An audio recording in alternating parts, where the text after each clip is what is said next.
It has been a very tense day in Marshfield. Schools were put into lockdown. Police swarmed the streets when a woman was found murdered. Well, after a few hours, the man accused of the killing, her boyfriend, was found hiding near a backyard shed.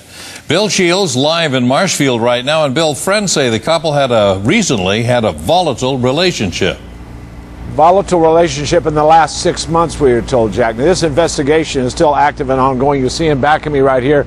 The apartment building where this happened, there are still detectives in the apartment building and out back. And sadly, a 24-year-old woman is dead, and we are told that this is yet another case of domestic violence.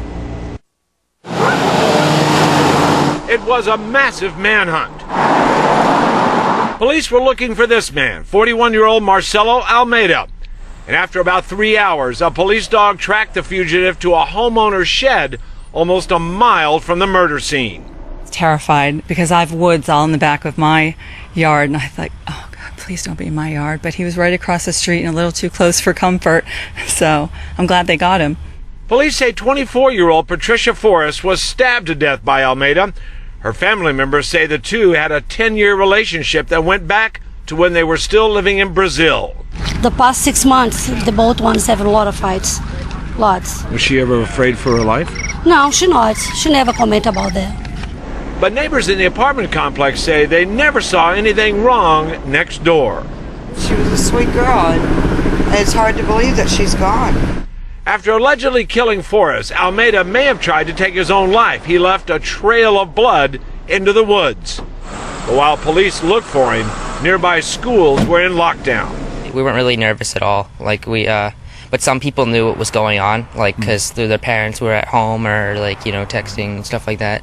By noon, it was over, but not for the family of Patricia Forrest.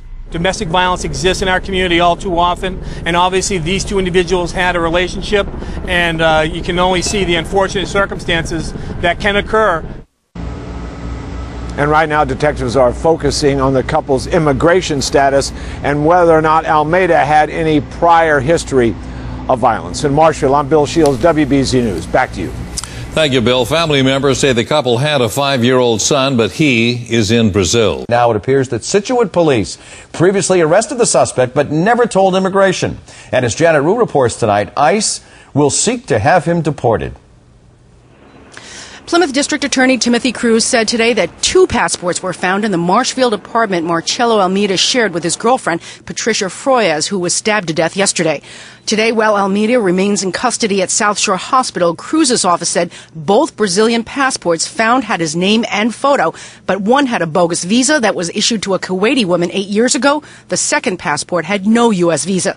Tonight, ICE released a statement that said Almeida had been previously arrested by Scituate police, but ICE was never notified. The agency would not say when this arrest occurred. I understand people are very keen to make headlines frankly, from other people's grief. I'm not going to do that. I think it's important that the law be enforced, and we are doing our role in enforcing the law. Patrick said Forrest's death is about domestic violence, but the question of how important the Secured Communities program, which Patrick will not enforce in Massachusetts, is to preventing criminal activity, was front and center for his critics. The governor is adamant it only encourages racial profiling, not public safety. The only people who manage the fingerprints are in the FBI. So the question about who, and we are sending convictions to ICE, by the way. So the question about the sharing within the federal government is up to the federal government. Information on those arrested, however, is not automatically sent to ICE by every city and town. And law enforcement officials say direct information sharing with ICE saves time on sorting out aliases. And because identification is an issue, and obviously some of the cases involve multiple deportations, I think it also raises the issue of the need at the federal level and also with the states cooperating on identification to move forward for public safety. Meanwhile, attempts to arraign Almeida at his South Shore Hospital room were thwarted later this afternoon. A Plymouth DA spokeswoman said Judge Rosemary Minahan was headed to the hospital when she was informed the defense attorney was not available